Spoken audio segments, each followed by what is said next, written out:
ইফতারের আগে ঘুষ নিছিল, হ্যাঁ? আরে তো ঘুষ নিছে, তারা তো আই লাভ ইউ করে দিছে। হুম, তো কৌশলে গেছে, ধরছে। কোন জায়গায় ধরছে আমরা ঘটনাটা একটু বিস্তারিত জানার চেষ্টা করি। বিডি নিউজ 24-এ প্রকাশিত খবর, ঠাকুরগাঁওয়ের হরিপুর উপজেলা ঘুষ লেনদেনের সময় সরকারি দুই কর্মকর্তা থেকে আটক করেছে দুর্নীতি দমন কমিশনের সময় তাদের কাছ থেকে ঘুষের 5,000 টাকা জব্দ করা হয়েছে।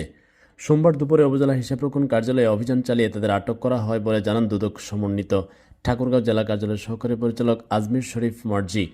এর আগে ঘুষ লেনদেনের ঘটনায় দুদক কার্যালয়ে লিখিত অভিযোগ করেন এক ভুক্তভোগী। আটককৃত হলেন হরিপুর উপজেলা হিসাবরক্ষণ কার্যালয়ের হিসাবরক্ষণ কর্মকর্তা শরিকুজ্জামান এবং অডিটর আব্দুল হাল্লান। আজমির শরীফ বলেন, হরিপুর উপজেলা স্বাস্থ্য কমপ্লেক্সের অবসরপ্রাপ্ত অফিস সহায়ক জোহরা খাতুনের অবসর ভাতা প্রক্রিয়ার জন্য শরিকুজ্জামান ও হান্নান 30,000 টাকা ঘুষ দাবি করেন। দর কষাকষির পর 22,000 টাকায় রফা হয়। এর আগে জোহরা খাতুনের কাছ থেকে কৌশলের